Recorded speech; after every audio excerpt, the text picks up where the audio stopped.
There's a very specific kind of rage that doesn't announce itself.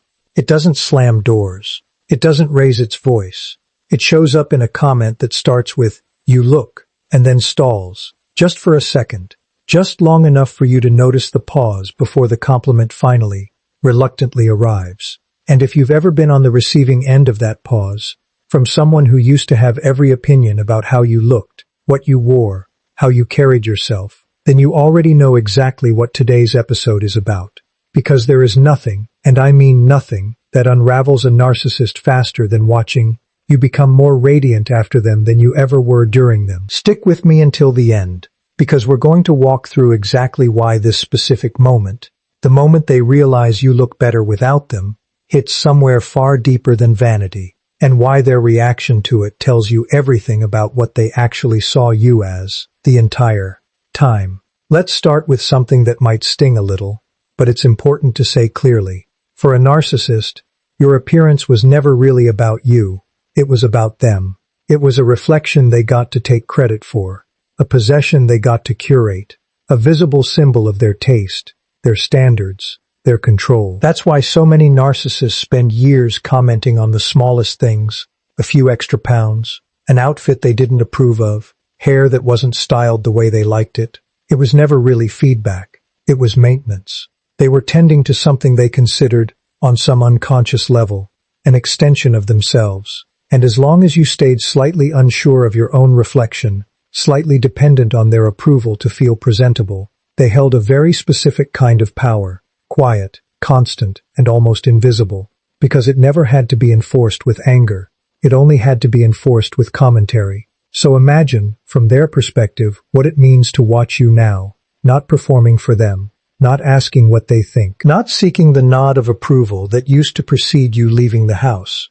You simply glow, and you did it without them. That single fact detonates something in a narcissist that almost nothing else can, because it proves, undeniably, publicly, in a way they cannot spin or explain away, that you were never dependent on them for your own radiance. You were dependent on their permission, and permission and radiance are two very different things. The moment you stopped asking for one, the other returned on its own. Here's where it gets even more specific. And this is the part almost nobody talks about. It's not just that you look good now. It's that you look good in a way that looks like relief. There's a particular kind of glow that comes from constant vigilance finally being switched off. The visible softness of someone who no longer flinches slightly before speaking, who no longer edits their laugh to be smaller, who no longer scans a room checking for a reaction, that used to determine whether the rest of the night would go smoothly or not. That kind of glow cannot be faked with makeup or a new haircut, and it absolutely cannot be replicated by the narcissist, because replicating it would require them to admit, even privately, that their presence was the thing weighing you down in the first place. And that admission is simply not available to them, because their entire identity depends on believing they were the prize, not the burden. This is exactly why the reaction is so disproportionate to what's actually happening. You didn't do anything to them. You didn't post anything cruel. You didn't send a single message designed to provoke a reaction. You just kept living, and living well, and that alone becomes unbearable for them to witness, because it directly contradicts the story they Brahmins.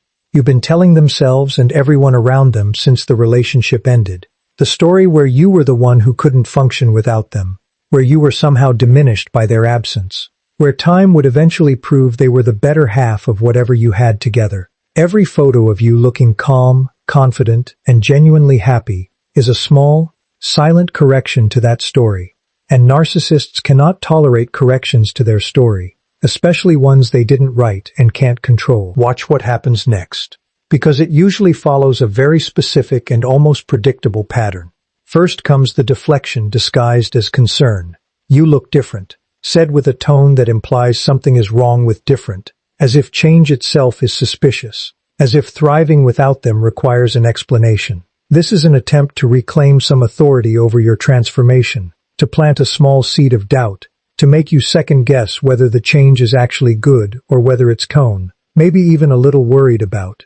Don't take the bait. The discomfort in that question is theirs, not yours. Then comes the comparison, sometimes subtle, sometimes shockingly direct. Mentions of their new partner, their new life, their new glow-up, timed suspiciously close to seeing evidence of yours. This isn't coincidence. This is competition, because on some level, they need to believe the story still has two main characters, that whatever growth you're experiencing, they're matching or exceeding in their own life, because the alternative, the possibility that you're simply flourishing and they're simply not part of that anymore, is too destabilizing to sit with quietly. And then, if enough time passes and the discomfort doesn't fade, comes the return. The message that arrives out of nowhere, wrapped in nostalgia, phrased just carefully enough to sound casual. Saw your post. You look really happy. Sent not because they're happy for you, but because they need to insert themselves back into the frame of a picture they no longer belong in. They need to know you noticed them noticing. They need some small confirmation that they still exist in your world in some capacity, because being erased entirely, being irrelevant to your happiness, is far more frightening to them than being resented by you ever was. Here's the part that matters most in all of this, the part I want you to really sit with. Their reaction to your glow, the jealousy, the subtle digs, the strange, ill-timed reappearances. None of it is actually about your appearance.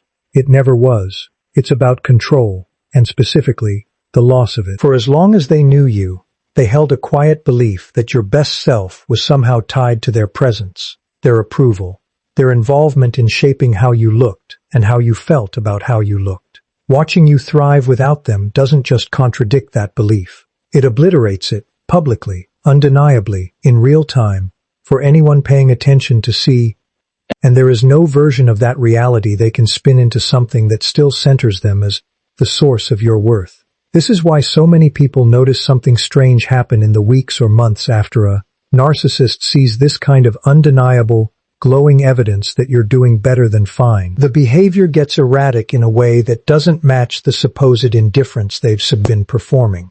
If you truly didn't matter to them anymore, if you were genuinely irrelevant the way their silence or their new relationship implied, none of your happiness would register as anything at all. Indifference doesn't check your profile. Indifference doesn't ask mutual friends vague questions about how you've been. Indifference doesn't send a message 6 months later timed suspiciously close to a photo where you look, unmistakably, like someone who is finally at peace. The very fact that they noticed, that they reacted, that they couldn't simply scroll past it without some internal disturbance showing through, tells you they were never as unaffected as they wanted you to believe. Their reaction is the confession they'll never say out loud. Let's talk about why this particular wound cuts so much deeper for them than almost anything else you could have done.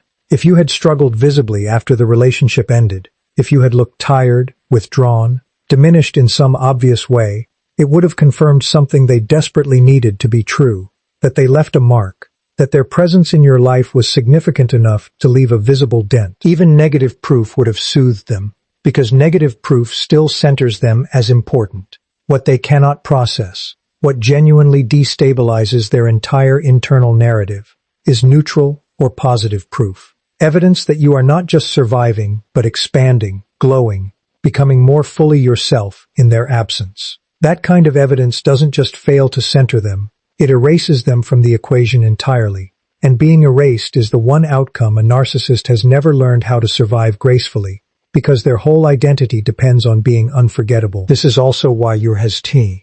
And it is this states to a strange kind of forced nonchalance from them during this period, an insistence, sometimes to you directly, sometimes to everyone around you, that they're doing great, that they've never been better, that they've somehow thriving just as much or more than you are. Pay attention to how often this gets said versus how often it needs to be said. Genuine peace doesn't need to be announced repeatedly to an audience. It doesn't require constant reinforcement or frequent comparison.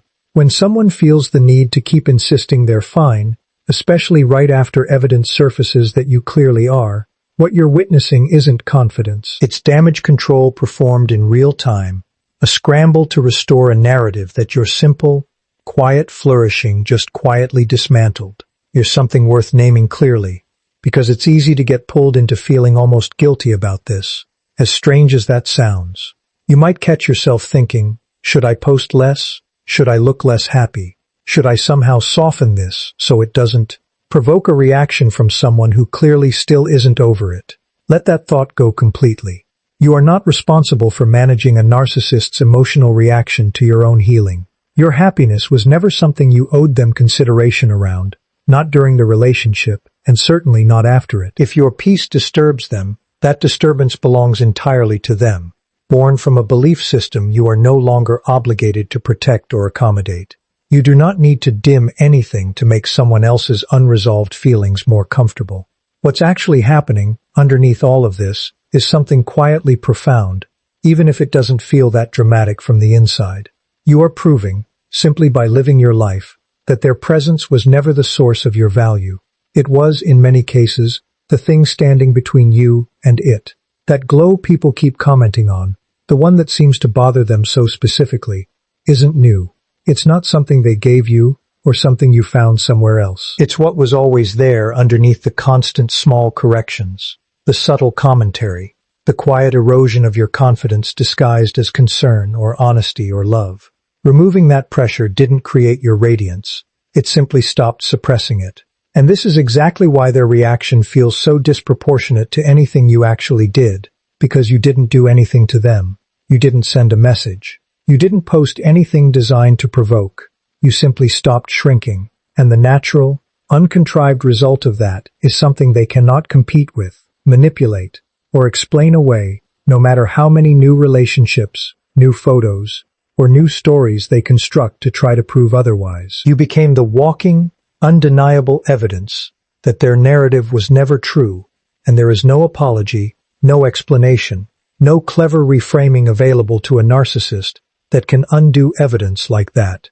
So, if you're in that place right now, the place where you catch a comment, a pause, a suspiciously timed message, and you feel that flicker of confusion about why someone who claims to be over you is still watching so closely, understand exactly what you're seeing.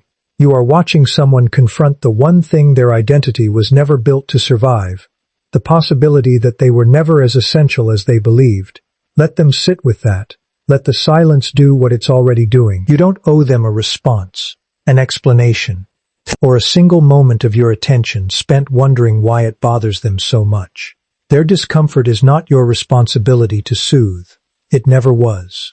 Keep glowing exactly the way you have been, not for them, not because of them, and certainly not despite them, just because it was always yours to begin with, and now, finally, nothing is standing in the way of it.